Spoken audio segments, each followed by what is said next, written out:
الحمد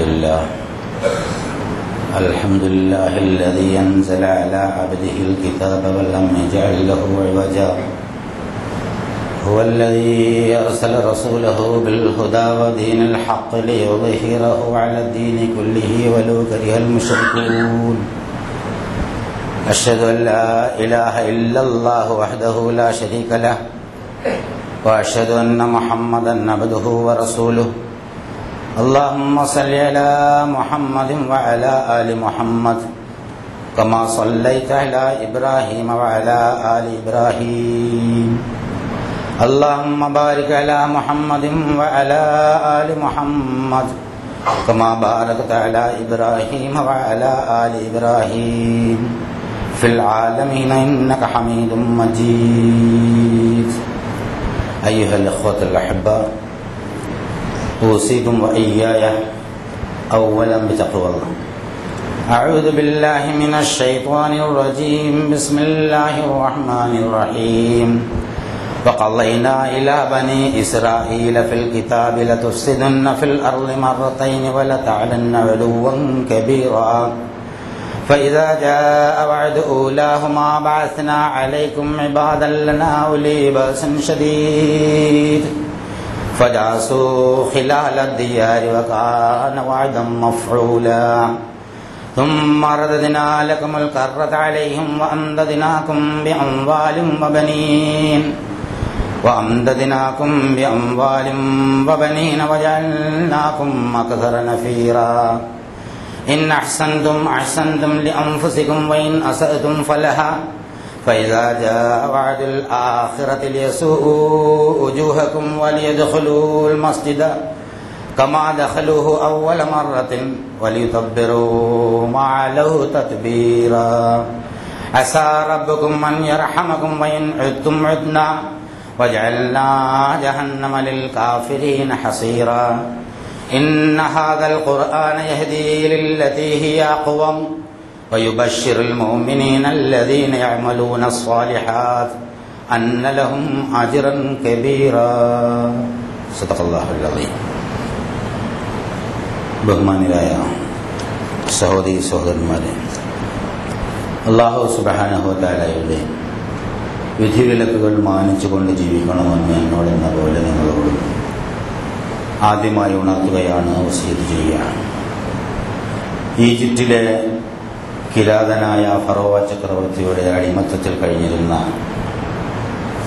Israel വംശത്തെ അള്ളാഹുവിൻ്റെ മഹത്തായ അനുഗ്രഹം കൊണ്ട് മൂസാ നബി അലൈഹി ഇസ്ലാമയും ഹാറൂൻ നബി അലൈഹി ഇസ്ലാമയും മോചിപ്പിച്ച് കടൽ കടത്തി സിനായ് മരുഭൂമിയിൽ കൊണ്ടുചെന്നെത്തിച്ചു.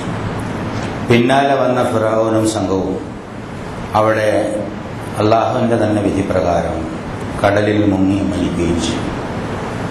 എന്നിട്ട് അയാളുടെ ശരീരത്തെ സൂക്ഷിക്കുന്ന കാര്യം അല്ലാഹു സുബ്ഹാനഹു വ തആല ഖുർആനിൽ പറഞ്ഞിട്ടുണ്ട്. അൽ യൗമ നുനജ്ജീക ബിബദനിക ലിതകൂന ലിമൻ ഖൽഫക ആയതൻ. അഹങ്കാരിയും സ്വേച്ഛാധിപതിയും ക്രൂരനുമായ ഒരു ഭരണാധികാരിക്ക് വന്നു ഭവിച്ച ഈ നാശം ലോകത്തിലുള്ള മനുഷ്യന്മാർക്ക് ഒരു മാതൃകയാവാൻ, അതായത് പിന്നിൽ വരുന്ന ഭരണാധികാരികൾക്ക് മാതൃകയാവാൻ എന്ന് നിന്റെ തടിയെ നാം സൂക്ഷിക്കും എന്ന് അല്ലാഹു സുബ്ഹാനഹു വ തആല ഖുർആനിൽ പറഞ്ഞു. ഈജിപ്തിലെ മ്യൂസിയത്തിൽ ഇപ്പോഴുമുള്ള ഒരു മമ്മി അത് ഫറോവൻ്റെതാണ് എന്ന് പറയപ്പെടുന്നു. ചില അഭിപ്രായ വ്യത്യാസമുണ്ടെങ്കിലും പല ആളുകളും പരിശോധിച്ചതിന് ശേഷം അത് വെള്ളത്തിൽ വീണ് മരിച്ച റംസീസ് രണ്ടാമൻ്റെതാണ് എന്നാണ് പ്രബലമായ അഭിപ്രായം. ഫ്രാൻസിൽ കൊണ്ടുപോയി അത് പരിശോധന നടത്തുകയും ചെയ്തിരുന്നു. ഇവിടെ ഇന്ത്യയിലും കേരളത്തിലുമൊക്കെയുള്ള പല ആളുകളും അത് പോയി കണ്ടിട്ടുമുണ്ട്. കണ്ട ചില ആളുകളുമായി 1983 ശേഷം പല പ്രാവശ്യം ഞാൻ സംസാരിച്ചിട്ടുണ്ട്. അത് അന്ന് പറഞ്ഞ അല്ലാഹു സുബ്ഹാനഹു വ തആല പറഞ്ഞ ആ വാഗ്ദാനം പുലരുന്നു എന്നുള്ളതിനാണ് ഒരു തെളിവായിട്ട് പലരും ഉദ്ധരിക്കുകയും ചെയ്തു. എന്തായിരുന്നാലും ഏകാധിപതികളും സ്വേച്ഛാധിപതികളും അഹങ്കാരികളും മനുഷ്യനെ ചൂഷണം ചെയ്താൽ അവർക്ക് അവസാനം ഉണ്ടാകുന്ന പതനം ഈ രീതിയിലായിരിക്കുമെന്നതിന് ഫറോവന്റെ ചരിത്രം അല്ലാഹു സുബ്ഹാനഹു വ തആല സാക്ഷ്യം നടത്തുന്നു. മൂസാ നബിയും ഹാറൂൻ നബിയും ഇസ്രായേൽ സമൂഹവും സിനായ് മരുഭൂമിയിൽ പ്രവേശിച്ചു. അവിടെ അവരുടെ സുദീർഘമായ 40 വർഷത്തെ ജീവിതത്തെ സംബന്ധിച്ച് ഖുർആനിൽ ധാരാളമായി പറയുന്നു. ഒരുപാട് ഗുണപാഠങ്ങൾ ഈ സമുദായത്തിന് റസൂലുള്ളാഹി സ്വല്ലല്ലാഹു അലൈഹി വസല്ലമയുടെ സമുദായത്തിന് അതിലുണ്ട് എന്നതുകൊണ്ട് തന്നെ ഖുർആനിലുടനീളം അക്കാര്യങ്ങൾ അല്ലാഹു സുബ്ഹാനഹു വ തആല എടുത്തു പറയുന്നുണ്ട്. അത് സുദീർഘമായ ഒരുപാട് കഥകളുണ്ട് ഇതിന്. അതിൽ ഉള്ള സംഗതികളും ഗുണപാഠങ്ങളും ഇൻഷാ അല്ലാഹ് മറ്റൊരു അവസരത്തിൽ വിശദീകരിക്കാം. അതിനുശേഷം വരുന്ന തന്ത്രപ്രധാനമായ കാലിക പ്രധാനമായ മറ്റൊരു പരാമർശത്തിലേക്കാണ് ഇപ്പോൾ നിങ്ങളുടെ ശ്രദ്ധയെ ക്ഷണിക്കുന്നത്. അവിടെ വാഗ്ദത്ത ഭൂമിയിൽ എത്തിച്ചേരാനും അള്ളാഹുവിന്റെ ശരീഅത്തനുസരിച്ച് പ്രവർത്തിക്കാനുമാണ് ഇസ്രായേൽ സമൂഹത്തിന് അള്ളാഹു സുബ്ഹാനഹു വ തആല നിർദ്ദേശം നൽകിയത്.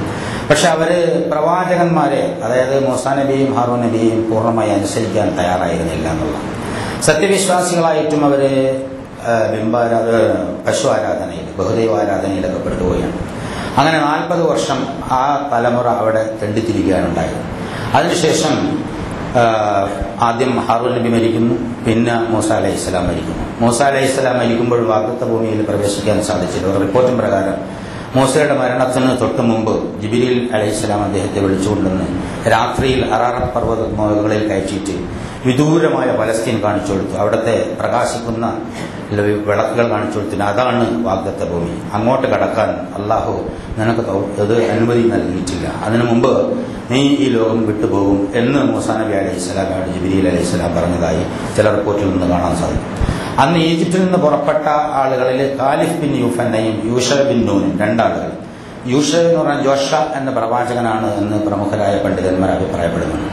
എന്തായാലും ഇവരുടെ രണ്ടുപേരുടെയും നേതൃത്വത്തിൽ പിന്നീടുണ്ടായ പുതിയ തലമുറയാണ് മരുഭൂമിയിൽ എത്തുമ്പോൾ 20 വയസ്സ് തികയാത്ത ആളുകളും അതിനുശേഷം ഉണ്ടായ ആളുകളുമായിട്ട് അവര് യൂഷ ബിൻ നൂനിന്റെ നേതൃത്വത്തിൽ പലസ്തീൻ പിടിച്ചടക്കുകയാണ്. പലസ്തീനിൽ അവിടെ അവർ പിടിച്ചടക്കി വാഗ്ദത്ത ഭൂമി യുദ്ധം ചെയ്ത് തോൽപ്പിച്ചിട്ടും അവിടെ അവരൊരു വ്യക്തമായ ദിശാബോധത്തോടുകൂടി ശരീഅത്ത് അടിസ്ഥാനത്തിൽ പ്രവർത്തിക്കാൻ സാധിച്ചില്ല എന്നാണ് റിപ്പോർട്ടുകൾ നമുക്ക് മനസ്സിലാക്കാൻ സാധിക്കുന്നത്. അവിടെ ഒരുപാട് ബഹുദൈവ പൂജകരുണ്ടായിരുന്നു. ഇവരെ ചെന്നിട്ട് അവിടെയുള്ള ബഹുദൈവ പൂജ ആളുകളോട് ചേരുകയും അതായത് പ്രവാചകന്മാർ പഠിപ്പിച്ച പല കാര്യങ്ങളും മറന്നുപോവുകയും ചെയ്തു എന്ന് നമുക്ക് ചരിത്രത്തിൽ നിന്നും ഖുർആനിൽ നിന്നും മനസ്സിലാക്കാൻ സാധിക്കും.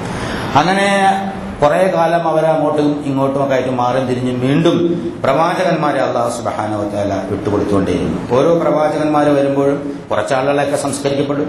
അവർ യഥാർത്ഥത്തിൽ ഒരു നല്ല ഒരു വെൽസെറ്റപ്പോടുകൂടി അവിടെ ഒരു ഇസ്ലാമിക സമൂഹവും ലോകത്തിന് മാതൃകയായ ഒരു രാഷ്ട്രവും ഉണ്ടാക്കാൻ അവർക്ക് കുറെ കാലത്തേക്ക് സാധിച്ചില്ല എന്നുള്ളതാണ്.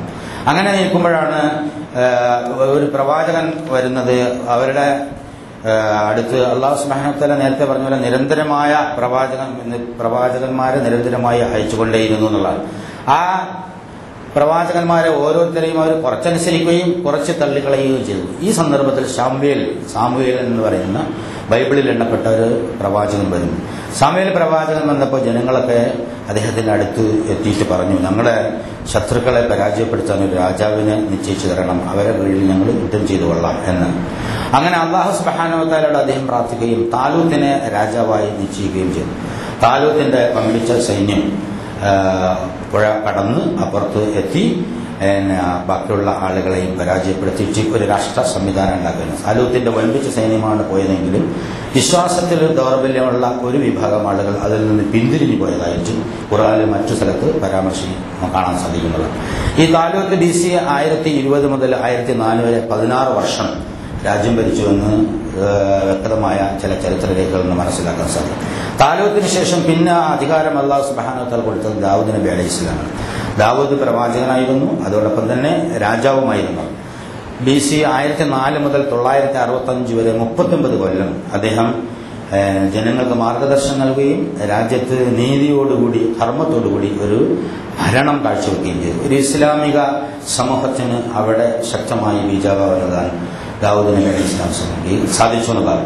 ലോക നേതൃത്വം അല്ലാഹു സുബ്ഹാനഹു വ തആല ഇസ്രായേൽ സമൂഹത്തിന്റെ കയ്യിലേൽപ്പിക്കുകയാണ്. മുമ്പ് അവർ ഈജിപ്തിൽ അടിമകളായിരുന്നു. അല്ലാഹു തആല ഒരു വാഗ്ദാനം കൊടുത്തിരുന്നു, അതായത് അശരണരും ആലംബഹീനരുമായ ആളുകൾക്ക് നാം അധികാരം നൽകുന്നു. നുരീദു അൻ നമുന്ന അലല്ലദീന ഇസ്തദഅഫു ഫിൽ അർളി വനജഅലഹും അഇമ്മത്തൻ വനജഅലഹുൽ വാരിസീൻ. ഈ അശരണരും ആലംബഹീനരുമായ മർദ്ദിതരായി പിന്നാക്കം തള്ളപ്പെട്ട ആളുകൾക്ക് അല്ലാഹു സുബ്ഹാനഹു വ തആല അവർ മുന്നോട്ട് വന്നു കഴിഞ്ഞാൽ സഹായിക്കുകയും ആധിപത്യം നൽകുകയും ചെയ്യുമെന്ന് അല്ലാഹുവിന്റെ വാഗ്ദാനത്തിന്റെ ആ യാഥാർത്ഥ്യം പുലർന്നത് യഥാർത്ഥത്തിൽ താലൂത്തിനോടുകൂടിയായിരുന്നു. അത് ഏറ്റവും ഉത്തമമായ അവസ്ഥയിലെത്തിയത് ദാവൂദ് നബി അലൈഹി സ്വലാമയുടെ കാലം. 39 വർഷം അദ്ദേഹം ഭരണം നടത്തിയുണ്ടായി. അത് കഴിഞ്ഞിട്ട് ഏറ്റവും പ്രഗത്ഭനായ മറ്റൊരു പ്രവാചകന്മാരുടെ ജീവിതത്തിൽ തന്നെ അത്ഭുതങ്ങളുള്ള ഒരു മഹാപ്രവാചകനാണ് സുലൈമാൻ നബി. അദ്ദേഹം 965 മുതൽ 926 വരെ 39 കൊല്ലം അദ്ദേഹവും പിതാവും പുത്രനും 39 കൊല്ലം ഭരണം നടത്തിയിട്ടുണ്ട്. അങ്ങനെ 94 വർഷം അവിടെ ഒരു ഇസ്ലാമിക സംവിധാനത്തിൽ സമ്പൂർണമായും ഒരു ലോകത്തിന് നായകത്വം കൊടുത്തുകൊണ്ട്, നേതൃത്വം കൊടുത്തുകൊണ്ട് ഒരു ആധിപത്യം, ഒരു ഭരണം, ഇസ്ലാമിക ഭരണം അവിടെ നടക്കുകയുണ്ടായി എന്ന് ചരിത്രത്തിൽ നമുക്ക് മനസ്സിലാക്കാൻ സാധിക്കും. പിന്നെ ഏതാണ്ട് ഒരു 300ഓളം കൊല്ലം അവരിടയിൽ വീണ്ടും പ്രശ്നങ്ങളുണ്ടായി. 3 നൂറ്റാണ്ട് അന്തഛിദ്രതകളും പ്രശ്നങ്ങളും പ്രയാസങ്ങളും കുഴപ്പങ്ങളും ഒക്കെ ഉണ്ടായിക്കൊണ്ടേയിരുന്നു എന്നുള്ളതാണ്. അപ്പൊ ആ സന്ദർഭത്തിൽ നടന്ന കാര്യത്തെക്കുറിച്ചാണ് അല്ലാഹു സുബ്ഹാനഹു വ തആല ഖളൈന ഇലാ ബനി ഇസ്രായീല ഫിൽ കിതാബി ലതുഫ്സിദുന്ന ഫിൽ അർളി മർറതൈൻ വല തുഅലുന്ന ഉലുവൻ കബീറ. ബനി ഇസ്രായീലാണ് അല്ലാഹു സുബ്ഹാനഹു വ തആല ഈ കാര്യം പറയുന്നത്. ബനി ഇസ്രായീൽ 8-ാം ആയത്ത് മുതൽ അത് തുടങ്ങുകയാണ്. ബനി ഇസ്രായീലിലെ ഈ കാര്യം പറയുമ്പോൾ അല്ലാഹു സുബ്ഹാനഹു വ തആല ഉദ്ദേശിക്കുന്നത് റസൂലുള്ളാഹി സ്വല്ലല്ലാഹു അലൈഹി വസല്ലമയോടാണ് ഈ സംഗതി പറയുന്നത്. അതായത് ഇസ്രായേൽ സമൂഹത്തിന് അടിമകളായ അവരെ ഉദ്ധരിച്ചു കൊണ്ടുവന്ന് വളർത്തി വലുതാക്കി ഭൂമിയിൽ ആധിപത്യം കൊടുക്കുക. പക്ഷേ ഈ ആധിപത്യവും അതുപോലെ സമ്പന്നതയും സൗകര്യമൊക്കെ ഉണ്ടാകുമ്പോൾ അവർ ഭൂമിയിൽ കുഴപ്പമുണ്ടാക്കും എന്ന് അല്ലാഹു സുബ്ഹാനഹു വ തആല പറഞ്ഞിരുന്നു, അല്ലാഹു തആല വിധിച്ചിരുന്നു. അത് ലൗഹൽ മഹ്ഫൂദിലുള്ള കിതാബിലാണ്, അതല്ല വേദഗ്രന്ഥത്തിലാണെന്ന കിതാബ് എന്ന പ്രയോഗത്തെ സംബന്ധിച്ച് പണ്ഡിതന്മാർ വ്യത്യസ്ത അഭിപ്രായം പറയും. അതിൽ ഒന്നാമത്തെ ഇദാ ജാ വഅദു ഉലഹുമാ ബഅസ്നാ അലൈക്കും ഇബാദൻ ലനാ ഉലി ബഅസിൻ ശദീദിൻ ഫജാസു ഖിലാല ദിയാർ. ആ വാഗ്ദാനത്തിൽ ഒന്നാമത്തെ അവസരം എത്തിയപ്പോൾ നമ്മുടെ ദാസന്മാരിൽ നിന്ന് കഠിന ആക്രമണ ശേഷിയുള്ള ചിലരെ നിങ്ങളുടെ നേരെ വിട്ടുന്നവൻ. ഇവിടെ ഒരു വളരെ പ്രസ്താവ്യമായ ഒരു സംഗതിയുണ്ട്. ദാവൂദ് നബിയുടെയും സുലൈമാൻ നബിയുടെയും പിൻഗാമികളായി സത്യവിശ്വാസികളായി ഭൂമിയിൽ ഭരണം നടത്തിയിരുന്നവർ സത്യവിശ്വാസത്തിന്റെ മാർഗം വിട്ട് അധർമ്മത്തിന്റെ മാർഗത്തിലേക്ക് നീങ്ങിയപ്പോൾ, തോന്യാസത്തിലേക്ക് നീങ്ങിയപ്പോൾ അല്ലാഹു തആല കഠിന പ്രഹരശേഷിയുള്ള വേറെ ചില അടിമകളെ വിട്ടു. അവർ സത്യവിശ്വാസികളാണെന്ന് പറയുന്നില്ല എന്നുള്ളതാണ്. ശരിക്കും അവർ ബാബിലോണിയൻ ചക്രവർത്തി നെബുക്കഡ് നസർ ഖുത്ബ് നസർ എന്നൊക്കെ അറബികൾ പറയുന്ന നെബുക്കഡ് നസർ എന്ന് പറയുന്ന ആളായിരുന്നു അത് എന്നുള്ളതാണ്. അത് BC 586 അദ്ദേഹവും ഒരു വലിയ പട്ടാളവുമെന്ന്. അവർ യഥാർത്ഥത്തിൽ ശരീഅത്തനുസരിച്ച് ഇസ്ലാമിക നിയമപ്രകാരം ജീവിക്കുന്ന ഒരു സമൂഹമായിരുന്നില്ല എന്നാണ് നമുക്ക് മനസ്സിലാക്കാൻ കഴിയുന്നത്. എന്നിട്ട് പോലും സത്യവിശ്വാസികളായി നിലനിന്നവരുടെ അവരുടെ നേരെ അവരുടെ കൊള്ളരുതായ്മ കൊണ്ട് അല്ലാഹു സുബ്ഹാനഹു വ തആല ഒരു വലിയ സംഘത്തെ ബഅസ്ന എന്നാണ് അല്ലാഹു നാം അയച്ചു അലൈക്കും നിങ്ങളുടെ മേൽ ഇബാദൻ ലനാ നമ്മുടെ ദാസന്മാരിൽ നിന്ന് ഉലി ബഅസിൻ ശദീദ് നല്ല കഠിന പ്രഹരശേഷിയുള്ള ആക്രമണശേഷിയുള്ള ഫജാസു ഖിലാല ദിയാരി വകാന വഅദൻ മഫഊല. അവരെങ്ങനെ വീടുകളിൽ അരിച്ചു പറക്കി നടന്നു, ആളുകളെ കംപ്ലീറ്റ് പിടിച്ചു കൊന്നു, പെണ്ണുങ്ങളെ പിടിച്ചുകൊണ്ട് പോയി ബലാത്സംഗം ചെയ്തു, അതുപോലെ തന്നെ പല തരത്തിലുള്ള മോശത്തനത്തിനും ഉപയോഗിച്ചു, എല്ലാം അടിച്ച് തകർത്ത് തമ്പലമാക്കി കളഞ്ഞു പോരുന്നതാണ്. പിന്നെ ഒരുപാട് കാലം കഴിഞ്ഞ ശേഷം 60 കൊല്ലം കഴിഞ്ഞ ശേഷത്തുള്ള ഒരു കഥയാണ് അല്ലാഹു തആല പറയുന്ന ഉടനെ. അതായത് ഈ നെബുക്കദ്നസർ അവിടെ അടിച്ച് പരത്തി അവരാകപ്പാടെ വിവശരായി സർവ്വതും നഷ്ടപ്പെട്ടപ്പോൾ ഇവർക്ക് ബോധമുണ്ടായി. അല്ലാഹു സുബ്ഹാനഹു വ തആല പറഞ്ഞതനുസരിച്ച് നീതിപൂർവ്വം ജീവിക്കാത്തത് കൊണ്ടാണ് ഈ അവസ്ഥ ഉണ്ടായത് എന്ന് ബോധമുണ്ടായപ്പോൾ അവർ മാറാൻ തുടങ്ങി. അങ്ങനെ അവർ സന്ദേശം സംസ്കരിക്കാൻ തുടങ്ങി. 60 കൊല്ലത്തെ പ്രവർത്തനം കൊണ്ട് ഇതിനിടയിൽ അവരുടെ പരിഷ്കർത്താക്കൾ വന്നു. ചില പ്രവാചകന്മാർ, ബൈബിളിൽ എണ്ണപ്പെട്ട ചില പ്രവാചകന്മാർ വന്നതായി എന്നാണ് റിപ്പോർട്ടിൽ മനസ്സിലാക്കാൻ സാധിക്കുന്നത്. എന്തായിരുന്നാലും 60 കൊല്ലം കൊണ്ട് അവർ BC 520 അവരവിടെ തിരിച്ചെത്തി എന്നുള്ളതാണ്. ഈ 520 അവർ തിരിച്ചെത്തിയിട്ട് 5 നൂറ്റാണ്ട് കാലം അവിടെ ഒരു നല്ല രീതിയിലുള്ള, അതായത് ഏറിയും കൂറിയും എപ്പോഴും ദീനിനും ഇസ്ലാമിനൊക്കെ പ്രാമുഖ്യമുള്ള ഒരു ജീവിതം ആ സമൂഹം നയിച്ചിരുന്നു. 5 നൂറ്റാണ്ട് ലോക നേതൃത്വം അവരുടെ കയ്യിൽ തന്നെ അല്ലാഹു സുബ്ഹാനഹു വ തആല അധികാരം അല്ലാഹു അവരുടെ കയ്യിൽ തന്നെ നൽകിയിരുന്നു എന്നുള്ളതാണ്. അത് കഴിഞ്ഞ ശേഷം വീണ്ടും അവർ കുഴപ്പമുണ്ടാക്കാൻ തുടങ്ങിയത് ഈസാ നബി അലൈഹിസ്സലാം വന്നപ്പോഴാണ്. ഈസാ നബി അലൈഹിസ്സലാം വന്നപ്പോൾ ഇസ്രായേൽ സമൂഹം അംഗീകരിച്ചില്ല, ജാരസന്താനം എന്ന് വിളിച്ച് കളിയാക്കി. ഈസാ നബിയുടെ ശിഷ്യന്മാരെ ഭയങ്കരമായി മർദ്ദിച്ചു, ഈസാ നബിയെ തന്നെ കൊല്ലാനുള്ള പ്ലാൻ ഇട്ടു. ഇങ്ങനെ പല സംഭവങ്ങളും ഉണ്ടായി. ഇപ്പോ രണ്ടാമത്തെ അല്ലാഹു സുബ്ഹാനഹു വ തആല അവരുടെ ഈ ധിക്കാരത്തിന് രണ്ടാമത്തെ ആ ഊഴം വന്നപ്പോ വീണ്ടും അല്ലാഹു സുബ്ഹാനഹു വ തആല പറയാ, അതായത് നിങ്ങൾ നന്നായപ്പോ ഞാൻ നിങ്ങൾക്ക് പണവും മക്കളും അധികാരവും ഒക്കെ തിരിച്ചു തന്നു. എന്നിട്ട് അവിടെ ഒരു വാചകം പറയും, നിങ്ങൾ നന്മ ചെയ്താൽ അതിന്റെ പ്രയോജനം നിങ്ങൾക്ക് തന്നെ ലഭിക്കും എന്ന് ഇതുകൊണ്ട് മനസ്സിലായില്ലേ എന്നാണ് ആ സൂചന. അത് നമുക്കും അത് പാഠമാണ്.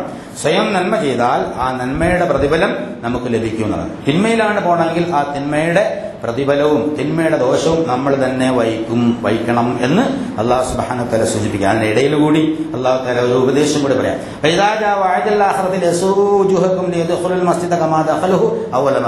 രണ്ടാമത്തെ ആ വാഗ്ദാനം എത്തിയപ്പോ വീണ്ടും ഒരു വലിയ സൈന്യത്തെ അള്ളാഹു സുബ്ഹാനഹു വ തആല അങ്ങോട്ട് വിട്ടു. അതായത് അടിച്ച് തകർത്ത് കളയാനാണ്. മാഅലോ തക്ബീറ. അവിടെ അവർ ഈ 5 നൂറ്റാണ്ട് കൊണ്ടുണ്ടാക്കിയിരുന്ന എല്ലാ സംഗതികളും AD 70 ഈ സംഭവം. റോമൻ എംപയർ വെസ്പാസിയന്റെ പുത്രൻ ടൈറ്റസ് എന്ന് പറയുന്ന ഒരു രാജാവാണ് അന്നങ്ങോട്ട് പടനയിച്ചത്. അവിടെ പോയിട്ട് എല്ലാം അടിച്ച് തകർത്ത് തമ്പലമാക്കി കളഞ്ഞതാണ്. അതുവരെ ഉണ്ടാക്കിയ എല്ലാ സംഗതികളും ഇസ്രായേൽ സമൂഹത്തിന് ലോകത്തുണ്ടായിരുന്ന സകല അവിടെ ഉണ്ടായിരുന്ന എല്ലാം അടിച്ച് തകർത്ത് തരിപ്പണമാക്കി. അതിനുശേഷം കുറച്ച് ആളുകൾ മദീനയിലേക്ക് കുടിയേറിപ്പാരുണ്ടായി, കുറെ ആളുകൾ സിറിയയിലേക്ക് കുടിയേറിപ്പാൻ, കുറെ ആളുകൾ യൂറോപ്പിലേക്ക് പോയി. പിന്നെ മദീനയിൽ മാത്രമാണ് ഒരു സംഘം ഉണ്ടായിരുന്നെന്നുള്ളതാണ്. ആ മദീനയിലെ ഒരു സംഘം റസൂലുള്ളാഹി സ്വല്ലല്ലാഹു അലൈഹി വസല്ലം വന്നപ്പോൾ സത്യത്തിന്റെ ഒരു ബഹളം ഉണ്ടാക്കി. അവസാനം ബനൂ ഖുറൈള പോലെയുള്ള സംഘങ്ങളും ആയിട്ട് അവര് മറുകയും അവിടെ നിന്ന് പൂർണ്ണമായി നിഷ്കാസനം ചെയ്യപ്പെടുകയും ചെയ്തു.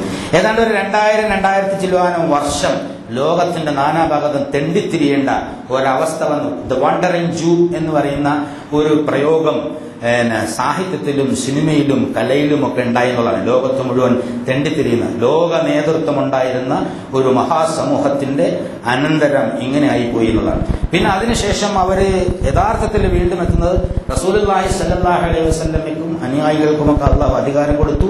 ലോകത്തിൽ ഒരുപാട് കാലം 6-7 നൂറ്റാണ്ട് അവർ ലോകത്തിന്റെ നായകന്മാരായി നിന്നു. പിന്നെ സത്യവിശ്വാസികൾ എന്ന പേരിൽ നടന്ന നമ്മുടെ മുൻഗാമികൾ തോന്നിയാസം കാണിച്ചു, അഹങ്കാരം കാണിച്ചു. അവർ 1-ാം ലോക യുദ്ധത്തോട് 2-ാം ലോക യുദ്ധത്തോട് പൂർണ്ണമായും ഇസ്ലാമിന്റെ ഭൗതികമായ ശക്തി, വിജ്ഞാന ശക്തി, അതുപോലെയുള്ള ലോക നേതൃത്വ ശക്തി ഒക്കെ നഷ്ടപ്പെട്ടപ്പോൾ അമേരിക്കയും റഷ്യയും അതുപോലെ യൂറോപ്പും രാജ്യങ്ങളെല്ലാം കൂടി ചേർന്നുകൊണ്ട് 1948 അറബികളുടെ ഹൃദയത്തിൽ പലസ്തീനിന്റെ ഭൂമിയിൽ അനധികൃതമായി ഒരു രാഷ്ട്രം സ്ഥാപിച്ചുകൊണ്ടാണ് ഈ ജൂ തിരിച്ചു വരുന്നത് എന്നുള്ളതാണ്.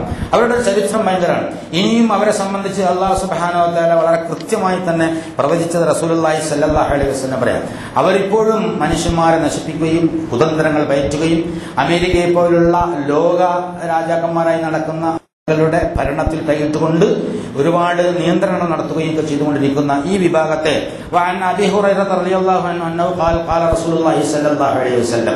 അതായത് റസൂലുള്ളാഹി സ്വല്ലല്ലാഹു അലൈഹി വസല്ലമയിൽ നിന്ന് അബൂ ഹുറൈറ പറയുന്ന ഒരു പ്രധാനപ്പെട്ട മുത്തഫഖുൻ അലൈഹിയായ ഹദീസിൽ ലാ തഖൂമു സ്സാഅ ഹത്താ യുഖാതിൽ മുസ്ലിമൂന അൽ യഹൂദ ഹത്താ യജ്തബി അൽ യഹൂദ മിൻ വറാഇൽ ഹജർ വശജർ ഫയഖൂൽ അൽ ഹജർ വശജർ യാ മുസ്ലിം ഹാദാ യഹൂദി ഖൽഫി തആൽ ഫഖ്തുൽഹു ഇല്ലൽ അർഖദ ഇന്നഹു മിൻ ഷജറിൽ യഹൂദ്. അതായത് മുസ്ലിങ്ങളും ജൂതന്മാരുമായി ഒരു അന്തിമമായ പോരാട്ടം നടക്കുന്നതുവരെ ലോകം അവസാനിക്കുകയില്ല. അങ്ങനെ ഒരു പോരാട്ടം ഉണ്ടാവും. ആ പോരാട്ടത്തിൽ ജൂതന്മാർ തകർന്ന് തരിപ്പണമാകും. അവരെ ഷജറിന്റെ അതായത് മരങ്ങളുടെയും കല്ലുകളുടെയും മലകളുടെയും പിന്നിൽ പോയി വിളിക്കും. എന്നിട്ട് ഓരോ മരവും കല്ലും വിളിച്ചു പറയും, ദാ എന്റെ യാ മുസ്ലിം ഖൽഫി യഹൂദി തആൽ ഫഖ്തുൽഹു. ഈ ശരിക്കും ഈ ഹദീസ് അവർക്കറിയാവുന്നതാണ്. അതായത് 1980-കളുടെ അവസാനത്ത് ഗൾഫിൽ ഒരു പലസ്തീനുകാരുമായിട്ട് സംസാരിക്കുമ്പോൾ അബ്ദുൽ അസീസ് എന്ന് പറഞ്ഞ വെസ്റ്റ് ബാങ്കിൽ ഒരു സുഹൃത്തുമായി സംസാരിക്കുമ്പോൾ ഞാൻ ഈ ഹദീസിനെ കുറിച്ച് അയാളോട് ചോദിച്ചു, ജൂതന്മാർക്ക് ഈ ഹദീസ് അറിയാം? ഇല്ലൽ എർക്കത്ത് എന്ന് പറഞ്ഞാൽ ബൊട്ടാണിക്കൽ നെയിം നൈട്രേറിയ എന്നാണ്. നൈട്രേറിയ എന്ന് പറഞ്ഞാൽ വൃക്ഷം തിങ്ങി താമസിക്കുന്ന ഒരു ചെറിയ കൂടൊഴികെ ഒരു താവളൊഴികെ ബാക്കിയുള്ള എല്ലാ സ്ഥലത്തെയും ജൂതന്മാരെ നശിപ്പിക്കപ്പെടുമെന്ന് അല്ലാഹു സുബ്ഹാനഹു വ തആല വിധിച്ചിരിക്കുന്നു. ഈ വിധി കൊണ്ടല്ല ജൂതന്മാർ അങ്ങനെ ആവുന്നത്. നമ്മളെ ഈ വിധിയെക്കുറിച്ചുള്ള നമ്മളെ ഒരു ചിന്താഗതി മാറ്റാനും കൂടി ഇത് പ്രശ്നമാണ്. ജൂതന്മാരുടെ തോന്യാസം കൊണ്ട് അങ്ങനെ സംഭവിക്കും എന്ന് അല്ലാഹു സുബ്ഹാനഹു വ തആലയുടെ വിവരം നമുക്ക് റസൂലുള്ളാഹി സ്വല്ലല്ലാഹു അലൈഹി വസല്ലമ പറഞ്ഞു തരികയാണ്. അല്ലാഹു തആല വിധിച്ചു വെച്ചതുകൊണ്ട് അവർ അങ്ങനായി എന്നല്ല ചിന്തിക്കേണ്ടത്.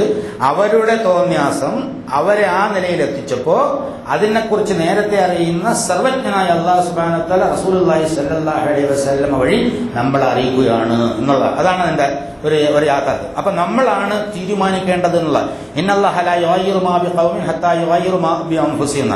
അല്ലാഹു സുബ്ഹാനഹു വ തആല ആർക്കെങ്കിലും എന്തെങ്കിലും അനുഗ്രഹം തന്നാലോ അല്ലെങ്കിൽ മറ്റു മോശം തന്നാലോ മനുഷ്യന് സ്വയം മാറ്റുന്നത് വരെ അത് മാറ്റൂല എന്നാണ് അല്ലാഹു തആല. പ്രത്യേകിച്ച് അനുഗ്രഹത്തിന്റെ കാര്യം എടുത്തു പറഞ്ഞിരിക്കുന്നു.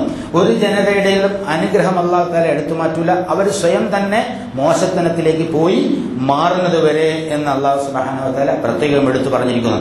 അപ്പൊ ജൂത സമൂഹത്തിന്റെ ഈ ഉത്ഥാനപതനങ്ങളുടെ കഥ പറഞ്ഞു കൊടുത്തുകൊണ്ട് റസൂലുള്ളാഹി സ്വല്ലല്ലാഹു അലൈഹി വസല്ലമയെ ആശ്വസിപ്പിക്കുകയാണ്.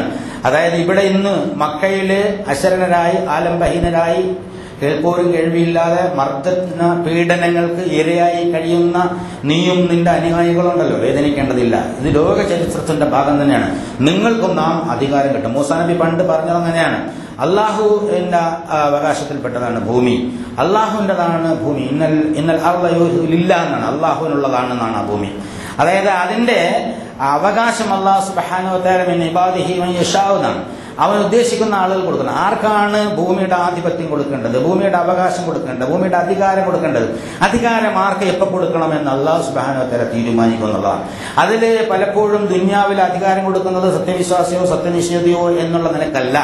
പലപ്പോഴും സത്യവിശ്വാസികളുടെ പേരിൽ നിൽക്കുന്ന ആളുകൾ മഹാഹങ്കാരികളും തോന്യാസികളും തെമ്മാടികളുമായാൽ സത്യനിഷേധത്തിന്റെ പേരിൽ നിൽക്കുന്ന ആളുകളെ തന്നെ അല്ലാഹു സുബ്ഹാനഹു വ തആല മാറ്റിക്കൊണ്ടുവരികയും ചെയ്യും. അതിങ്ങനെ ലോകത്തിന്റെ ഭാഗത്ത് പലപ്പോഴും ഇങ്ങനെ മാറി മാറി നടന്നുകൊണ്ടിരിക്കുന്നു. സത്യവിശ്വാസികളാവുമ്പോൾ കൂടുതൽ സൂക്ഷ്മതയോടുകൂടെ സത്യവിശ്വാസത്തിന്റെ മാർഗത്തിൽ നിലകൊള്ളുന്നതാണ്. സത്യവിശ്വാസികൾ മോശം കാണിച്ചാൽ ഏറ്റവും എളുപ്പം അല്ലാഹു സുബ്ഹാനഹു വ തആല ശിക്ഷിക്കും എന്നുള്ളതാണ്. സത്യനിഷേധികളെ സംബന്ധിച്ചിടത്തോളം ദുനിയാവിലെ അലങ്കാരങ്ങളും അതുപോലെയുള്ള സംവിധാനങ്ങളൊക്കെയാണ് ഉള്ളത്. അതുകൊണ്ട് ചിലപ്പോ അവർക്ക് ഉംലീലഹും കുറച്ച് സമയം അവർക്ക് അല്ലാഹു സുബ്ഹാനഹു വ തആല നീട്ടിക്കൊടുക്കുകയും ചെയ്യുന്നുള്ള. അപ്പൊ ഇൻ ഉത്തും ഉദിന എന്ന് അല്ലാഹു സുബ്ഹാനഹു വ തആല പറയാം. നിങ്ങൾ ഇനിയും തോന്നിയാസം ആവർത്തിച്ചാൽ നാം നാശവും ആവർത്തിക്കും എന്ന് അല്ലാഹു സുബ്ഹാനഹു വ തആല പറയും. ഇന്ന ഹാദൽ ഖുർആന യഹ്ദീ ലില്ലതീ ഹിയ അഖ്വം വയുബശ്ശിറുൽ മുഅ്മിനീന അല്ലദീന യഅമലൂന സ്വാലിഹാത്തി അന്ന ലഹും അജ്റൻ കബീറ. ഈ ഖുർആൻ മനുഷ്യനെ നേരായ മാർഗത്തിലാണ് നയിക്കുന്നത്, സത്യമാണ് പറഞ്ഞു പഠിപ്പിക്കുന്നത്. എന്നിട്ട് ഇതിൽ വിശ്വസിക്കുകയും സൽക്കർമ്മങ്ങൾ ചെയ്യുകയും ചെയ്യുന്ന ആളുകൾക്ക് ഉത്തമമായ പ്രതിഫലമുണ്ട് എന്ന യാഥാർത്ഥ്യം പഠിപ്പിക്കുന്നു. വഅന്നല്ലദീന ലാ യുഅ്മിനൂന ബിൽ ആഖിറ അഅ്തദ്നാ ലഹും അദാബൻ അലീമ. ആഖിറത്തിൽ വിശ്വസിക്കാത്ത ആളുകൾക്ക് നാം ശരിയായ നിലയിലുള്ള നരകം, ശിക്ഷ, കടുത്ത ശിക്ഷയ്ക്കുള്ള നരകമുണ്ടാക്കി വെച്ചിരിക്കുന്നു എന്ന് അല്ലാഹു സുബ്ഹാനഹു വ തആല പറയാം. ഇതിലൊരു വലിയ തത്വം യഥാർത്ഥത്തിൽ നമ്മളെ പഠിപ്പിക്കുന്നുണ്ട്. ഭൂമി അല്ലാഹുവിൻ്റെതാണ്, ഭൂമിയിലെ മനുഷ്യർ അല്ലാഹുവിൻ്റെതാണ്, ഭൂമിയിലെ പ്രാതിനിധ്യം അല്ലാഹു സുബ്ഹാനഹു വ തആല തീരുമാനിച്ചതനുസരിച്ചാണ് നിൽക്കുന്നത്. പണ്ടൊക്കെ യുദ്ധത്തിന്റെ അടിസ്ഥാനത്തിലാണ് തീരുമാനിക്കപ്പെടുന്നത്, പിന്നെ പലപ്പോഴും പട്ടാള വിപ്ലവങ്ങളുടെ അടിസ്ഥാനത്തിൽ തീരുമാനിക്കപ്പെടുന്നത്. വ്യക്തിക്കോ സമൂഹത്തിനോ എപ്പോ എവിടെ അധികാരം കൊടുക്കണമെന്ന് തീരുമാനിക്കുന്നതിന്റെ ഖണ്ഡിതമായ തീരുമാനം അല്ലാഹു സുബ്ഹാനഹു വ തആലയുടെ കയ്യിലാണ്. അതുകൊണ്ട് അതിനെ സംബന്ധിച്ച് നീ പറഞ്ഞു കൊടുക്കുക. ഖുലില്ലാഹുമ്മ മാലിക്കൽ മുൽക്കി തുഅ്തിൽ മുൽക മൻ തശാഉ വതൻസിഉൽ മുൽക മിമ്മൻ തശാഉ വതുഇസ്സു മൻ തശാഉ വതുദില്ലു മൻ തശാഉ ബിയദികൽ ഖൈർ ഇന്നക അലാ കുല്ലി ഷൈഇൻ ഖദീർ. ആധിപത്യത്തിന്റെ അവകാശി, അധികാരത്തിന്റെ ഉടമസ്ഥൻ അല്ലാഹു സുബ്ഹാനഹു വ തആലയാണ്. അവൻ ഉദ്ദേശിക്കുന്നവർക്ക് അധികാരം നൽകും, അവൻ ഉദ്ദേശിക്കുന്നവരിൽ നിന്ന് അധികാരം എടുത്തു മാറ്റുന്ന. അധികാരം ആർക്കെങ്കിലും നൽകിയിട്ട് എടുത്തു മാറ്റുമ്പോൾ അവർ പുനഃപരിശോധന ചെയ്യേണ്ടതാണ്. ബനി ഇസ്രായേൽ സമൂഹത്തിന്റെ കാര്യം ഇങ്ങനെ പറഞ്ഞു കൊടുത്തിട്ട് പറയാം. അവർ അധികാരം കൊണ്ട് ജനങ്ങൾക്ക് നന്മ ചെയ്യാൻ വേണ്ടി അല്ലാഹു സുബ്ഹാനഹു അധികാരം ഒരു അമാനത്താണ്, ഖൈറാണ്, അതൊരു അമാനത്താണ്. അത് ചോദ്യം ചെയ്യപ്പെടുകയും ചെയ്യും. അധികാരം കൊണ്ട് ജനങ്ങൾക്ക് നന്മ ചെയ്യാതെ സ്വാർത്ഥ പൂർത്തീകരണത്തിന് വേണ്ടിയാണ് അധികാരം ഉപയോഗിച്ചെങ്കിൽ അത് അല്ലാഹു സുബ്ഹാനഹു വ തആല മാറ്റിക്കളയുകയും ചെയ്യും. അധികാരം മാറ്റിക്കളഞ്ഞോ ബേജാറാവേണ്ടതില്ല. കാരണം അവൻ ജീവിതം നന്നാക്കിയാൽ അവന് നാം തിരിച്ചു നൽകും എന്നത് ചരിത്രത്തിന്റെ ഉദാഹരണത്തോടുകൂടി പറയാം. അധികാരം കിട്ടിയവൻ അഹങ്കരിക്കേണ്ട, കാരണം അതൊരു അമാനത്താണ്, അതെന്ത് ജനങ്ങളെ സേവിക്കാനുള്ളതാണ് എന്നതാണ് അല്ലാഹു സുബ്ഹാനഹു വ തആല. ഇസ്ലാമിൽ വളരെ കൃത്യമായ സമീപനമാണുള്ളത്. പണ്ടൊക്കെ ഞാൻ നേരത്തെ പറഞ്ഞതുപോലെ പണ്ടൊക്കെ വാളുകൊണ്ടും രാജാക്കന്മാരുടെ പരസ്പര യുദ്ധം കൊണ്ടുമാണ് അധികാര കൈമാറ്റം നടത്തിയിരുന്നെങ്കിൽ പിന്നെ പട്ടാള അട്ടിമറിയിലൂടെ അതുപോലെ ഷൂറയിലൂടെ ബാലറ്റിലൂടെ പലതും അധികാര കൈമാറ്റം ഇന്ന് നമ്മളെ നാട്ടിലും അങ്ങനെ സംഭവിച്ചുകൊണ്ടേയിരിക്കുന്നുണ്ട്. അധികാര കൈമാറ്റങ്ങൾ നടന്നുകൊണ്ടിരിക്കുന്നുണ്ട്. ഇന്നിവിടെയാണ് അധികാരമെങ്കിൽ നാളെ അപ്പുറത്തായിരിക്കും അധികാരം. കിട്ടിയവൻ അമ്പാടെ ആഹ്ലാദിക്കേണ്ട യാതൊരു ആവശ്യവും ഇല്ല എന്ന് അല്ലാഹു സുബ്ഹാനഹു വ തആല ഖണ്ഡിതമായും പറയുന്നു. കിട്ടാതെ പോയവൻ തെറ്റ് തിരുത്തേണ്ടത് അവന്റെ അനിവാര്യതയാണ് എന്നതും അല്ലാഹു സുബ്ഹാനഹു വ തആല ചൂണ്ടിക്കാണിക്കുന്നത്. അല്ലാഹു സുബ്ഹാനഹു വ തആല ആർക്കും അധികാരം റിസർവ് ചെയ്ത് വെച്ചിട്ടില്ല എന്നുള്ളത്. അവന്റെ അടിമകളോടെല്ലാം അല്ലാഹു വിശാലമായ കാഴ്ചപ്പാടാണ് ഉണ്ടാവുക. ഹൃദയ വിശാലതയോടുള്ള മനുഷ്യന്റെ കാഴ്ചപ്പാടിനേക്കാൾ അപ്പുറമാണ് അല്ലാഹു സുബ്ഹാനഹു വ തആലയുടെ കാരുണ്യത്തിന്റെ കാഴ്ചപ്പാട്. ധർമ്മവും നീതിയും ന്യായവും നടത്തുന്നവർ, ഒരുപക്ഷെ സത്യനിഷേധം നടത്തുന്ന ആളുകൾ പോലും ഭൂമിയിൽ ധർമ്മത്തിന്റെ പാതയിൽ കുറെ അങ്ങോട്ട് സഞ്ചരിക്കുമ്പോൾ അവർക്ക് ഭൂമിയിൽ വെച്ച് സഹായം കിട്ടുന്നതാണ്. റഹ്മാന്റെ അർത്ഥം എന്താണ്? വിശ്വസിച്ചവർക്കും വിശ്വസിക്കാത്തവർക്കും ഭൂമിയിൽ വെച്ച് അല്ലാഹു സുബ്ഹാനഹു വ തആലയുടെ കാരുണ്യം ഉണ്ടാവും. പരലോകത്ത് ചെല്ലുമ്പോൾ വിശ്വസിച്ചവർക്ക് മാത്രമായി അല്ലാഹു സുബ്ഹാനഹു വ തആല അത് പറയുന്നു. കാരണം പരലോകം നിഷേധിക്കുന്ന ആളുകൾക്ക് യഥാർത്ഥത്തിൽ പരലോകത്തിൽ നന്മ കൊടുക്കേണ്ട ഒരു ആവശ്യമില്ലല്ലോ. അപ്പൊ പരലോകം ലക്ഷ്യം വെച്ചുകൊണ്ടും ജനങ്ങളുടെ നന്മ വെച്ചുകൊണ്ടും അധികാരം ഉപയോഗിച്ചില്ലെങ്കിൽ അത് തീർച്ചയായും ചോദ്യം ചെയ്യപ്പെടും എന്നുള്ളതാണ്. നമ്മൾ നഷ്ടപ്പെട്ടു പോയവനെ അപഹസിക്കുകയോ കിട്ടിയവനെ ഭയങ്കരമായി പുകഴ്ത്തുകയോ ചെയ്യാതെ ഒരു ബാലൻസ്ഡ് സമീപനം സ്വീകരിക്കാനാണ് അല്ലാഹു സുബ്ഹാനഹു വ തആല സത്യവിശ്വാസികളെ ഉപദേശിക്കുന്നതെന്നാണ്. വളരെ പ്രധാനപ്പെട്ട ഒരു സംഗതിയാണ്. ചരിത്രത്തിൽ ഇന്നോളം നോക്കിക്കഴിഞ്ഞാൽ ചരിത്രത്തിൽ ഒരു 12,500 കൊല്ലം ഇസ്രായേൽ സമൂഹത്തിന്റെ കയ്യിലായിരുന്നു. പിന്നെ ഒരു 10,000-ഓളം കൊല്ലം, ഏതാണ്ട് 900 കൊല്ലം നബി സല്ലല്ലാഹു അലൈഹി വസല്ലമയുടെ കയ്യിൽ സമൂഹത്തിലായിരുന്നു. വീണ്ടും ഇസ്രായേൽ സമൂഹത്തിന്റെ കയ്യിലാണ് ആധുനിക ലോകം. പ്രത്യേകിച്ച് 2ാം ലോക മഹായുദ്ധത്തിന് തൊട്ട് മുമ്പ് തുടങ്ങി, അല്ലെങ്കിൽ 1ാം ലോക മഹായുദ്ധത്തിന്റെ കാലം മുതൽ ഇങ്ങോട്ട് നോക്കിയാൽ ഇന്ന് ഈസാ നബിയുടെയും അതുപോലെ മൂസാ നബിയുടെയും ആ പരമ്പരയിൽ വന്ന ഇസ്രായേൽ സമൂഹത്തിന്റെ പിൻഗാമികൾ എന്ന് പറയുന്ന ആളുകളുടെ കയ്യിലാണ് ലോകത്തിന്റെ നേതൃത്വം. ടെക്നോളജി അവരുടെ കയ്യിലാണ്, ശാസ്ത്രം അവരുടെ കയ്യിലാണ്, അതുപോലെ സാമ്പത്തിക രംഗം അവരുടെ കയ്യിലാണ്, പലതും അവരുടെ കയ്യിലാണ്. എന്തുകൊണ്ട് അങ്ങനെ സംഭവിച്ചു എന്ന് ചോദിച്ചാൽ സത്യവിശ്വാസികൾ അവരുടെ ഉത്തരവാദിത്വം നിർവഹിക്കാത്തതിന്റെ പേരിൽ പരീക്ഷണാടിസ്ഥാനത്തിൽ അവരവിടെ നിന്ന് മാറ്റുക. ഇത് മാറുമെന്നുള്ളത് യാതൊരു സംശയമില്ല. ഇനിയും റസൂലുള്ളാഹി സ്വല്ലല്ലാഹു അലൈഹി വസല്ലമയുടെ അനുയായികളുടെ കയ്യിൽ ഇതെത്തുകയും എന്നിട്ട് ഈ ദീൻ പൂർത്തീകരിക്കുകയും എന്നിട്ട് അല്ലാഹു സുബ്ഹാനഹു വ തആല ലോകം അവസാനിപ്പിക്കുകയും ചെയ്യും. അന്ന് മുശ്രിക്കുകളുടെ കയ്യിലായിരിക്കും ലോക നേതൃത്വം എന്നുള്ളതാണ്. വീണ്ടും മുശ്രിക്കുകളുടെ കയ്യിലേക്ക് ലോക നേതൃത്വം പോവുകയും മദീന നശിപ്പിക്കപ്പെടുകയും കഅബ പൊളിക്കപ്പെടുകയും ഈ ഭൂമിയിൽ നിന്ന് ഖുർആൻ ഉയർത്തപ്പെടുകയും മസ്ജിദുകൾ ഇല്ലാതാവുകയും ചെയ്യുന്ന ഒരു സംഗതി അല്ലാഹു സുബ്ഹാനഹു വ തആലയുടെ പ്ലാനിലും പദ്ധതിയിലും പെട്ടാണ്. ഇവിടെ പ്രധാനപ്പെട്ട പ്രശ്നം, നമ്മൾ സത്യത്തിന്റെ പാതയിൽ നിന്ന് ധാർമ്മിക സദാചാര മൂല്യങ്ങൾ നിലനിർത്താൻ വേണ്ടി സ്വയം അത് ജീവിതത്തിൽ പകർത്തി അധ്വാനിച്ചാൽ നമ്മുടെ കാര്യം വിജയിച്ചു എന്നുള്ളത്. ദീൻ പൂർത്തിയാക്കുമെന്നുള്ളത് അള്ളാഹുവിന്റെ വാഗ്ദാനമാണ്. അത് ആര് വെറുത്താലും അത് പൂർത്തിയാക്കും. വേറെ സ്ഥലത്ത് വലൗ കരിഹൽ കാഫിറൂൻ എന്ന് അല്ലാഹു സുബ്ഹാനഹു വ തആല പറയുന്നു. മുശ്രിക് ബഹുദൈവ വിശ്വാസികൾ വെറുത്താലും കാഫിര്യങ്ങൾ ഇഷ്ടപ്പെട്ടില്ലെങ്കിൽ, നിഷേധികൾ ഇഷ്ടപ്പെട്ടില്ലെങ്കിലും ഈ ദീൻ നാം പൂർത്തീകരിക്കുക തന്നെ ചെയ്യും. ദീനിന്റെ കാര്യത്തെക്കുറിച്ച് ആരും ബേജാറാവേണ്ട, അവനവന്റെ കാര്യത്തെക്കുറിച്ച് ബേജാറാവണമെന്ന് അടിവരയിട്ടുകൊണ്ടാണ് പറയുന്നത്. നമ്മൾ ഈ ദീനിന്റെ സഹായികളായാൽ അത് നമുക്ക് ഗുണം ചെയ്തു. ഇന്ന അഹ്സൻതും അഹ്സൻതും ലിഅൻഫുസികും വഇൻ അസഅതും ഫലഹാ. ഇസ്ലാം നീ മുങ്ങിപ്പോകുമെന്ന് പറഞ്ഞ ആരും ബേജാറാവേണ്ടത്. ദീനിനെ സംരക്ഷിക്കാൻ വേണ്ടി എന്തെങ്കിലുമൊക്കെ കാട്ടിക്കൂട്ടേണ്ട ഉത്തരവാദിത്വമൊന്നും ഒരു നേതാവിനും ഒരു പണ്ഡിതനും അല്ലാഹു തആല ഏൽപ്പിച്ചു കൊടുത്തില്ല. അവനവൻ നന്നാകുമ്പോൾ അർഹനായവർക്ക് അല്ലാഹു സുബ്ഹാനഹു വ തആല നേതൃത്വം കൊടുക്കും, അവകാശം കൊടുക്കും, അധികാരം കൊടുക്കും, പാണ്ഡിത്യ നേതൃത്വം കൊടുക്കും. അവനവൻ നന്നാവുക എന്നതാണ് ഏറ്റവും പ്രധാനമായി ഖുർആനിലൂടെ ഊന്നുന്നത്.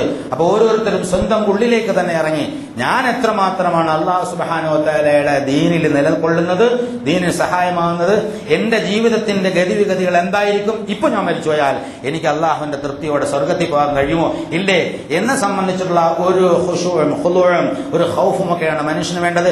ആ തരത്തിലേക്ക് വേണ്ടിയാണ് നിങ്ങളുടെ സ്ഥാനമാനങ്ങളും അധികാരങ്ങളും അതിലേക്കുള്ള പോക്കും അതുമായിട്ടുള്ള ബന്ധവും അതിനോട് കാണിക്കുന്ന താല്പര്യങ്ങളൊക്കെ ഉപയോഗപ്പെടുത്തേണ്ടത് എന്നാണ് അല്ലാഹു സുബ്ഹാനഹു വ തആല നമ്മളെ പഠിപ്പിക്കുന്നത്.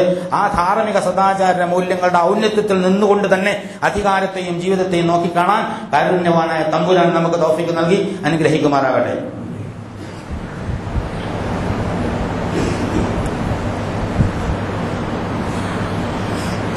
അൽഹംദുലില്ലാഹി ഹംദൻ കസീറൻ തയ്യിബൻ മുബാറകൻ യൻബഗി ലിജലാലി വജ്ഹിഹി വഅളീമി സുൽത്താനിഹി സുബ്ഹാനക ലാ നുഹ്സീ സനാഅൻ കമാ സനൈത സവ്വ ലകം തർദാ. اللهم صل على محمد وعلى آل محمد كما صليت على إبراهيم وعلى آل إبراهيم في العالمين إنك حميد مجيد. أيها الإخوة الأحباب أوصيكم وإياي ثانيا بتقوى الله. ഒരിക്കൽ കൂടി അല്ലാഹു സുബ്ഹാനഹു വ തആലയുടെ വിധിവിലക്കുകൾ മാനിച്ചുകൊണ്ട് ജീവിക്കണമെന്ന് എന്നോടെന്ന പോലെ നിങ്ങളോടും ഉണർത്തുകയാണ്, വസിയത്ത് ചെയ്യുകയാണ്. ജീവിതം ഒരു നിയോഗം എന്നതുപോലെ അധികാരവും ഒരു നിയോഗമാണ്, ഒരു അമാനത്താണ്. അത് വ്യക്തിക്കുള്ള അധികാരമായാലും പാർട്ടികൾക്കുള്ള അധികാരമായാലും സമൂഹത്തിനുള്ള അധികാരമായാലും അത് അല്ലാഹു സുബ്ഹാനഹു വ തആലയുടെ ഒരമാനത്ത്. മാലിക് അവനാണ്, അധികാരാധിപത്യത്തിന്റെ അവകാശി അവനാണ്. അവൻ ഉദ്ദേശിക്കുന്നവർക്ക് അത് കൊടുക്കുക, അവൻ ഉദ്ദേശിക്കുന്നവർക്ക് നിന്ന് എടുത്തു മാറ്റുകയും ചെയ്യും. നമ്മുടെ ഹ്രസ്വമായ കണ്ണിൽ ഒരാൾക്ക് അധികാരം കിട്ടുമ്പോൾ അയാൾ അതിന് പറ്റിയല്ലോ എന്നൊക്കെ തോന്നാം. നമുക്ക് താല്പര്യമുള്ള ആളുകൾക്ക് അള്ളാഹ് കൊടുക്കാതിരിക്കാം, നമുക്ക് താല്പര്യമുള്ള ആളുകൾക്ക് അള്ളാഹു സുബ്ഹാനഹു വ തആല പലപ്പോഴും കൊടുത്തേക്കാം, താല്പര്യമില്ലാത്ത ആളുകൾക്ക് കൊടുക്കുകയും ചെയ്യും. ഇതൊക്കെ അള്ളാഹുവിന്റെ പ്ലാനിൽപ്പെട്ടാണ്. സാധാരണ നിലയിൽ നമ്മൾ അങ്ങനെ ചിന്തിച്ചു പോകാവോ, ഞങ്ങൾ പാർട്ടി ഉണ്ടാക്കി വോട്ട് ചെയ്ത് ബാലറ്റിൽ അധികാരത്തിൽ വന്നതിന് പഠിച്ചപ്പോൾ ഇതിലെന്താ കാര്യം? അള്ളാഹു സുബ്ഹാനഹു വ തആല പറയുന്നു അതൊക്കെ നീ പ്രകടമായ സബബുകളാണ്. പക്ഷെ ഇതിന്റെ മുന്നിൽ ഈ ഭൂമിയായിട്ട് നിലനിർത്തുന്നില്ലേ, ഇവിടെ ശ്വാസവും വെള്ളവും വെളിച്ചവും നിനക്ക് ശരീരവും ബുദ്ധിയും ശക്തിയും. ഓട്ടനുണ്ടിരിക്കുമ്പോൾ അയാളുടെ ബോധം പോയാൽ പിന്നെ അയാൾക്ക് വല്ല അറിയാൻ പറ്റും. അപ്പൊ ബോധം നിലനിർത്തിയെങ്കിലേ അള്ളാഹു സുബ്ഹാനഹു വ തആല നിശ്ചയിച്ച പ്രകാരം കാര്യങ്ങൾ മനസ്സിലാക്കാൻ പറ്റുള്ളൂ. അപ്പൊ അള്ളയാണ് തീരുമാനിക്കണം എല്ലാം. ബോധം നിലനിർത്തണം, അധികാരം നിലനിർത്തണം. ഒരു അധികാരസ്ഥന് അധികാരം ഉണ്ട് എന്നുള്ള ബോധം പിന്നെ അവനെന്തെങ്കിലും കൊള്ളാം.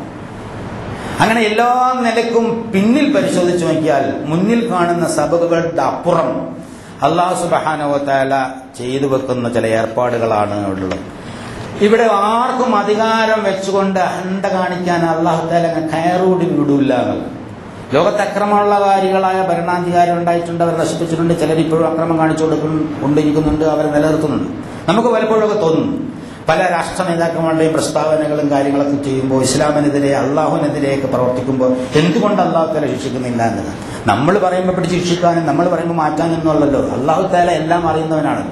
വലൗലാ ദഫഉല്ലാഹി الناس بعضهم لبعض لفسدت الارض ولكن الله ذو فضل على العالمين. അല്ലാഹു സുബ്ഹാനഹു വ തആല നയം പ്രഖ്യാപിക്കുക, അധികാരം നമ്മുടേതാണ്, സർവജ്ഞനാണ് നാം, യുക്തിജ്ഞനാണ് നാം, ജനങ്ങളോട് കാരുണ്യമുള്ളവരാണ്. ഒരു വിഭാഗത്തെ മറ്റൊരു വിഭാഗം കൊണ്ട് തടഞ്ഞു നിർത്തിയില്ലായിരുന്നെങ്കിൽ ഈ ഭൂമി എന്ന ഫസാദായി പോകുമായിരുന്നു. വളരെ ക്ലിയറാണ്. എവിടെയും ആർക്കും അങ്ങനെ വളരെ ഒരു തരത്തിലുള്ള അതിർത്തിയുമില്ലാത്ത അധികാരം കൊടുക്കുന്ന പ്രശ്നം തന്നെ ഇല്ല. അല്ലാഹു സുബ്ഹാനഹു വ തആല ചെക്ക് പറയും, വേറെ വിഭാഗത്തെ കൊണ്ട് നടന്നു നിർത്തും. അവിടെ മുസ്ലിമോ അമുസ്ലിമോ ഹിന്ദുവോ ക്രിസ്ത്യാനിയോ കാഫറോ എന്നൊന്നും പറഞ്ഞിട്ടല്ല. അള്ളാഹുവിന്റെ അടിമകൾ എന്നുള്ള നിലയ്ക്ക് ഈ ഭൂമിയിൽ അള്ളാഹുവിനെ അംഗീകരിക്കാനും അനുസരിക്കാനും അംഗീകരിക്കാതിരിക്കാനും അനുസരിക്കാതിരിക്കാനും ഒക്കെ ചാൻസ് കൊടുത്തിട്ടുള്ളതുകൊണ്ട് അതിനുള്ള എല്ലാ വിധത്തിലുള്ള സ്വാതന്ത്ര്യവും അനുവദിക്കാൻ അല്ലാഹു സുബ്ഹാനഹു വ തആലയുടെ ബൃഹത് പദ്ധതി ഒരുപക്ഷെ നമുക്ക് മനസ്സിലാക്കാൻ സാധിച്ചു എന്ന് വരികയില്ല. അല്ല പറഞ്ഞതാണ് സത്യം, അല്ല കൊടുക്കുന്നതിലാണ് സത്യം. നമ്മൾ പുറമേ കാണുന്നതിന്റെ അപ്പുറം ചില സംഗതികൾ ഉള്ളിൽ അല്ലാഹു സുബ്ഹാനഹു വ തആല കാണുന്നുണ്ടാവും. നമ്മൾ ഇഷ്ടപ്പെടും പോലെ പ്രപഞ്ചത്തിന്റെ ഭരണം നയിക്കാന്ന് പറഞ്ഞാൽ നമുക്ക് നമ്മുടെ അപ്പുറം എന്തെങ്കിലും മനസ്സിലാവുമോ? അള്ളാഹ് എല്ലാം ചെയ്യുമല്ലോ. അവിടെയാണ് അല്ലാഹു സുബ്ഹാനഹു വ തആലക്ക് സർവ്വതും സമർപ്പിച്ച് വിധിയിൽ സമാധാനിച്ച് സത്യവിശ്വാസത്തോടെ പ്രാർത്ഥനയോടെ തവക്കലോടെ നീങ്ങാൻ അല്ലാഹു സുബ്ഹാനഹു വ തആല നമ്മളെ പഠിപ്പിക്കുന്നു. ഈ അധികാരവും അതുപോലെ തന്നെ സംഗതികളുമൊക്കെ ജീവിതത്തിന്റെ ഒഴുക്കിന് വേണ്ടി അല്ലാഹു സുബ്ഹാനഹു വ തആല, സമ്പത്തും പ്രതാപവും ഒക്കെ അങ്ങനെ തന്നെയാണ്. അപ്പൊ അത് എടുത്തു വെച്ചുകൊണ്ട് ദുന്യാവിലെ ജീവിതം മാത്രം ഉദ്ദേശിച്ചുകൊണ്ട് അങ്ങനെ അടിച്ചുപൊളിയ ഒരു ജീവിതം, ആർഭാടപൂർണമായ ഒരു ജീവിതം, അങ്ങനെ ഒരു ജീവിതം നയിച്ചാൽ അല്ലാഹു സുബ്ഹാനഹു വ തആല വിടില്ല എന്ന് തന്നെയാണ്. ഈ ആർഭാടത്തിനെതിരെ പറയുമ്പോൾ ഏറ്റവും പ്രധാനപ്പെട്ട വിഷയം ആർഭാടം കുറച്ച് കൊടിതോരണങ്ങൾ കെട്ടുകയോ കുറച്ച് പൈസ ചെലവാക്കുകയോ ചെയ്യുന്നത് മാത്രമല്ല എന്നുള്ളതാണ്. അതൊരു മനോഭാവമാണ്. അത് ശരിക്കും ഒരു മനോഭാവമാണ്. അതായത് ഞാൻ വലിയ ആളാണ് എന്നുള്ളതാണ്. അതായത് അഹന്ത, ഔദ്ധത്യം കാണിക്കുക, ഔന്നത്യബോധം, സ്വയം. എന്തിനാണ് മനുഷ്യ, നിനക്കതിൻ്റെ ഒന്നും ഒരു അവകാശമില്ലല്ലോ എന്നാണ് അല്ലാഹു സുബ്ഹാനഹു വ തആല. എഴുവം ഗബീറ എന്ന് പറയും. ഭൂമിയിൽ 2 പ്രാവശ്യം, ഈ 2 പ്രാവശ്യം അവരുടെ ജീവിതത്തിലുണ്ടായ പ്രത്യേകത സന്ദർഭങ്ങളെ എടുത്തു പറഞ്ഞാൽ ഒരുപാട് പ്രാവശ്യം അവർ കാണിച്ചിട്ടുണ്ട് എന്നുള്ളതിന് ചരിത്രത്തിൽ തെളിവുണ്ട്. ഏറ്റവും പ്രധാനപ്പെട്ട ഏറ്റവും മാരകമായ പ്രഹരം ഔദ്ധത്യം കാണിച്ചാൽ, പ്രത്യേകിച്ച് പൊങ്ങച്ചം കാണിച്ചാൽ, അഹന്ത നടിച്ചാൽ, അഹങ്കാരം നടിച്ചാൽ, വിദ്യാഭ്യാസമുള്ളവൻ, വിവരമുള്ളവൻ, അധികാരമുള്ളവൻ, പണമുള്ളവൻ, അതുപോലെ എന്തെങ്കിലും തരത്തിലുള്ള സ്ഥാനമാനങ്ങളുള്ളവൻ, അത് വെച്ചുകൊണ്ട് ഒരുതരം പൊങ്ങച്ചുണ്ടല്ലോ, ഞാൻ എന്റേതാണ് എന്നുള്ള തരത്തിൽ പെരുമാറിയാൽ അത് അല്ലാഹു സുബ്ഹാനഹു വ തആല നിശ്ശേഷം തുടച്ചു മാറ്റി കളയും. താഴോട്ടണ്ട് വരും എന്നുള്ളൊരു സംശയമില്ല. അപ്പോൾ ആർഭാടത്തിനെതിരെ പറയുമ്പോൾ, ആർഭാടത്തിനെതിരെ പ്രസംഗിക്കുമ്പോൾ ഏറ്റവും പ്രധാനപ്പെട്ട വിഷയമാണ് ദുന്യാവും ആഖിറത്തും നഷ്ടപ്പെടുത്തുന്ന ഒരു മനോഭാവമാണ് ആർഭാടപൂർണമായ ഒരു ജീവിതം ഈ ദുന്യാവിൽ നയിച്ചു കളയാം എന്ന ചിന്താഗതിയാണ്. വളരെ കുറഞ്ഞ സമയത്തേക്ക് ഇവിടെ വന്ന ആളുകളാണ്. പരലോകത്തേക്കുള്ള ഒരു കൃഷിയിടമാണ്. പരലോകത്തെ ജീവിതം നന്നാക്കാനും ശാശ്വതമായ സ്വർഗത്തിൽ അനന്തമായ സുഖം നേടാനും വേണ്ടിയുള്ള ഒരു കൃഷിയിടമാണ്. അതുകൊണ്ട് ഇവിടെ കണ്ടതെല്ലാം വാരിപ്പിടിച്ച് ജീവിക്കാനും വാരിപ്പിടിച്ച് ആസ്വദിക്കാനുള്ള ത്വര സത്യനിഷേധിയുടെ ത്വരയാണ്. അത് നീ കൈക്കൊള്ളല്ലേ എന്നാണ് അല്ലാഹു സുബ്ഹാനഹു വ തആല പ്രവാചകൻ വഴിപ്പെടുത്തിക്കുന്നത്. അതിപ്പോ നമ്മൾ അള്ളാഹുവിന്റെ റസൂല് പറഞ്ഞതിന് വിരുദ്ധമായ ആചാരങ്ങൾ ഉണ്ടാക്കുന്നത് നമ്മുടെ ഭൗതികമായ താല്പര്യങ്ങൾ സംരക്ഷിക്കാൻ വേണ്ടിയാണ്. അള്ളാഹു നിശ്ചയിച്ച, റസൂല് നിശ്ചയിച്ച ആചാരങ്ങളിൽ സംതൃപ്തിപ്പെട്ടു പോകാൻ കഴിയാതെ നമ്മളെല്ലാത്തിനും ആചാരം ഉണ്ടാക്കും. കല്യാണത്തിന് ആചാരം ഉണ്ടാക്കും, മഹർ കൊടുത്ത് കെട്ടാൻ പറഞ്ഞാൽ നമ്മൾ സ്ത്രീധനം ഉണ്ട് ആചാരം ഉണ്ടാക്കും. നമ്മൾ ഇവിടെ അങ്ങനെയാണെങ്കിൽ അറേബ്യയിൽ മൊഹറിന്റെ കാര്യത്തിൽ ഭയങ്കരമായ പ്രശ്നം ഉണ്ടാക്കിയിട്ടുണ്ട്. അതുപോലെ വേറെ പല സ്ഥലങ്ങളിൽ പലതും. കേരളത്തെ സംബന്ധിച്ചും സ്ത്രീധനം മഹാശാപമാണ് ഒരു പ്രത്യേകമായ ഒരു സംഗതിയായിട്ടുണ്ട്. അവിടെയാണെങ്കിൽ മഹര് മഹാശാപമായി അനുവദിച്ച കാര്യം തന്നെ അത് ഏറ്റവും കൂടുതലാക്കിക്കൊണ്ട് വലിയ ശരി. ഇങ്ങനെ ലോകത്തിന്റെ നാനാഭാഗത്തും ഒരിക്കൽ അല്ലാഹു സുബ്ഹാനഹു വ തആല അവന്റെ പ്രവാചകന്മാർ വഴി പഠിപ്പിച്ച, അല്ലെങ്കിൽ റസൂലുള്ളാഹി സ്വല്ലല്ലാഹു അലൈഹി വസല്ലം വഴി പഠിപ്പിച്ച കാര്യങ്ങൾ വിട്ട് കളിക്കുന്നത് ഭൗതികമായ ഒരുതരം ആസ്വാദനം, തനിക്ക് താൻ പോകാനാണെന്ന് നെഞ്ചു നെളിച്ച് ഒരുതരം ഔദ്ധത്യം കാണിക്കാൻ വേണ്ടിയാണ്. വിനയാന്വിതനായി ജീവിക്കണവൻ ദിക്റും തസ്ബീഹും തഹ്ലീലൊക്കെ ചെയ്ത് അല്ലാഹു സുബ്ഹാനഹു വ തആലയുടെ അനുസരണത്തിന്റെ ജീവിതം ചോദിച്ചു വാങ്ങാവുന്നതാണല്ലോ. ഇൻ അഹ്സൻതും അഹ്സൻതും ലിഅൻഫുസികും വഇൻ അസഅതും ഫലഹാ. നിങ്ങൾ നന്മ ചെയ്താൽ അതിന്റെ നന്മ നിങ്ങൾ തന്നെ, നിങ്ങൾ തീരുമാനിക്കണമെന്ന് അല്ലാഹു സുബ്ഹാനഹു വ തആല പറയും. തീരുമാനം നമുക്കുണ്ട്. ഇഷ്ടമുള്ളവനെ വിശ്വസിക്കാം, ഇഷ്ടമുള്ളവരെ നിഷേധിക്കാം. വ്യക്തികളുടെ ഹൃദയത്തിന്റെ ആഴങ്ങളിലേക്ക് ഇറങ്ങിച്ചെന്ന് അവനെ സംസ്കരിക്കുന്ന തരത്തിലുള്ള ഉപദേശങ്ങളാണ് ഈ ചരിത്ര ദൃഷ്ടാന്തങ്ങൾ എടുത്തുകൊണ്ട് അല്ലാഹു സുബ്ഹാനഹു വ തആല നമ്മുടെ മുന്നിൽ നിർത്തിക്കൊണ്ടിരിക്കുന്നത്. ഓരോരുത്തർക്കും ചിന്തിക്കാം. ഇവിടെ പലതും ഇങ്ങനെ മാറണം. വെയിലും മഞ്ഞും മാറി.